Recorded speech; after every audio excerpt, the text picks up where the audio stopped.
यह कहानी हमारे जीवन का एक कथा चित्र है। नमस्कार मित्रों, आज आपके लिए एक कहानी लेकर उपस्थित हैं।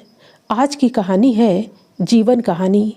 मित्रों, कहानी में आगे बढ़ने से पहले आप हमारे चैनल को अवश्य सब्सक्राइब कर लेना, वीडियो को लाइक और अपने मित्रों से शेयर करना, एक छोटा सा कमेंट्स लिखकर हमारा उत्साहवर्धन तो जरूर करना मित्रों। तो आइए चलते हैं प्रसंग की ओर। एक बड़ा सुंदर शहर था। उसका राजा बड़ा उदार और धर्मात्मा था। प्रजा को प्राणों के समान प्यार करता और उनकी भलाई के लिए बड़ी बड़ी सुंदर राज व्यवस्थाएं करता। उसने एक कानून प्रचलित किया कि अमुक अपराध करने पर देश निकाले की सजा मिलेगी। कानून तोड़ने वाले अनेक दुष्टात्मा राज्य से निकाल बाहर किए गए। राज्य में सर्वत्र सुख शांति का साम्राज्य था। एक बार किसी प्रकार वही जुर्म राजा से बन पड़ा। बुराई करते तो कर गया, पर पीछे उसे बहुत दुख हुआ। राजा था सच्चा, अपने पाप को वह छिपा भी सकता था, पर उसने ऐसा नहीं किया। दूसरे दिन बहुत दुखी होता हुआ वह राज दरबार में उपस्थित हुआ और सबके सामने अपना अपराध कह सुनाया। साथ ही यह भी कहा, मैं अपराधी हूँ, इसलिए मुझे दंड मिलना चाहिए। दरबार के सभासद ऐसे धर्मात्मा राजा को अलग होने देना नहीं चाहते थे। फिर भी राजा अपनी बात पर दृढ़ रहा। उसने कड़े शब्दों में कहा, राज्य के कानून को मैं ही नहीं मानूंगा तो प्रजा उसे किस प्रकार पालन करेगी। मुझे देश निकाला होना ही चाहिए। निदान यह तय करना पड़ा कि राजा को निर्वासित किया जाए। अब प्रश्न उपस्थित हुआ कि नया राजा कौन हो। उस देश में प्रजा में से ही किसी व्यक्ति को राजा बनाने की प्रथा थी। जब तक नया राजा न चुन लिया जाए तब तक उसी पुराने राजा को कार्यभार संभाले रहने के लिए विवश किया गया। उसे यह बात माननी पड़ी। उस जमाने में आज की तरह वोट डालकर चुनाव नहीं होते थे। तब वे लोग इस बात को जानते ही न हो सो बात न थी। वे अच्छी तरह जानते थे कि यह प्रथा उपहासास्पद है। लालच, धौंस और झूठे प्रचार के बल पर कोई नालायक भी चुना जा सकता है।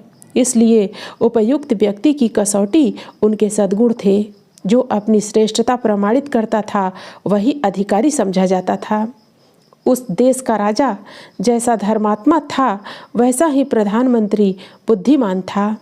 उसने नया राजा चुनने की तिथि नियुक्त की और घोषणा की कि अमुक तिथि को दिन के 10 बजे जो सबसे पहले राजमहल में जाकर महाराज से भेंट करेगा वही राजा बना दिया जाएगा।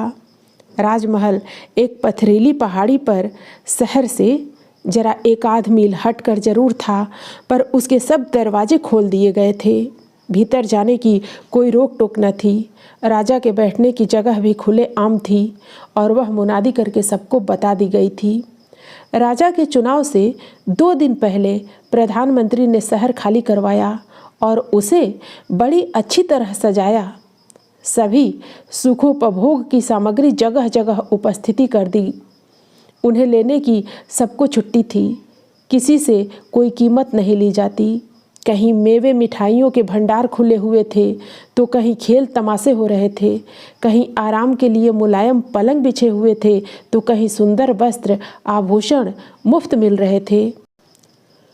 कोमलांगी तरुणियाँ सेवा शुश्रूषा के लिए मौजूद थीं। जगह जगह नौकर दूध और शरबत के गिलास लिए हुए खड़े थे। इत्रों के छिड़काव और चंदन के पंखे बहार दे रहे थे। शहर का हर एक गली कूचा ऐसा सज रहा था मानो कोई राजमहल हो। चुनाव के दिन सवेरे से ही राजमहल खोल दिया गया और उस सजे हुए शहर में प्रवेश करने की आज्ञा दे दी गई। नगर से बाहर खड़े हुए प्रजाजन भीतर घुसे तो वे हक्के बक्के रह गए। मुफ्त का चंदन सब कोई घिसने लगा। किसी ने मिठाई के भंडार पर आसन बिछाया तो कोई सिनेमा की कुर्सियों पर जम बैठा। कोई बढ़िया बढ़िया कपड़े पहनने लगा तो किसी ने गहने पसंद करने शुरू किए। कई तो सुंदरियों के गले में हाथ डालकर नाचने लगे। सब लोग अपनी अपनी रुचि के अनुसार सुख सामग्री का उपभोग करने लगे। एक दिन पहले ही सब प्रजाजनों को बता दिया गया था कि राजा से मिलने का ठीक समय 10 बजे है। इसके बाद पहुंचने वाला राज का अधिकारी न हो सकेगा। शहर सजावट चंद रोजा है, वह कल समय बाद हटा दी जाएगी। एक भी आदमी ऐसा नहीं बचा था जिसे यह बातें दोहरा दोहरा कर सुना न दी गई हों। सबने कान खोलकर सुन लिया था। शहर की सस्ती सुख सामग्री ने सबका मन ललचा लिया। उसे छोड़ने को किसी का जी नहीं चाहता था। राजा से मिलने की बात को लोग उपेक्षा की दृष्टि से देखने लगे। कोई सोचता था दूसरों को चलने दो, मैं उससे आगे दौड़ जाऊंगा। कोई ऊँघ रहे थे, अभी तो काफ़ी वक्त पड़ा है।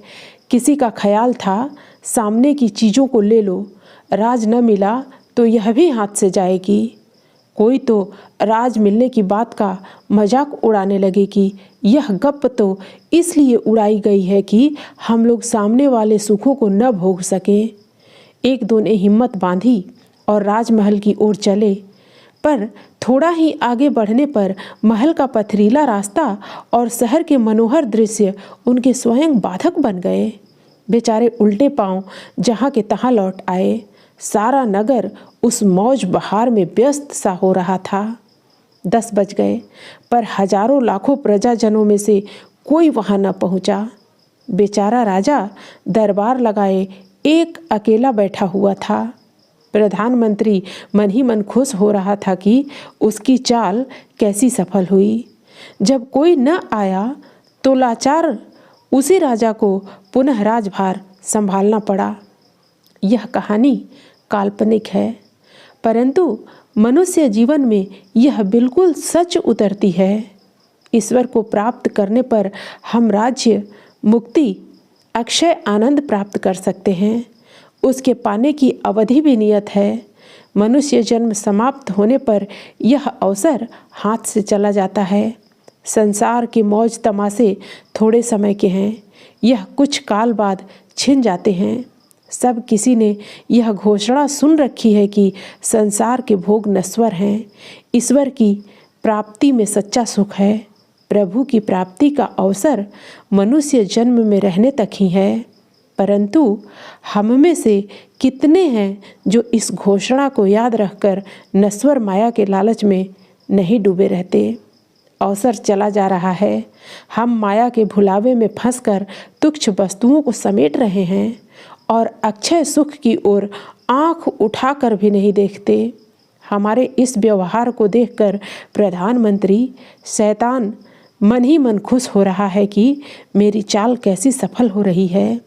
यह कहानी हमारे जीवन का एक कथा चित्र है। अपने दोस्तों और रिश्तेदार तक जरूर शेयर करना। सदैव प्रसन्न रहिए। जो प्राप्त है वो पर्याप्त है। फिर मिलते हैं अगले प्रस्तुति में नए प्रसंग के साथ।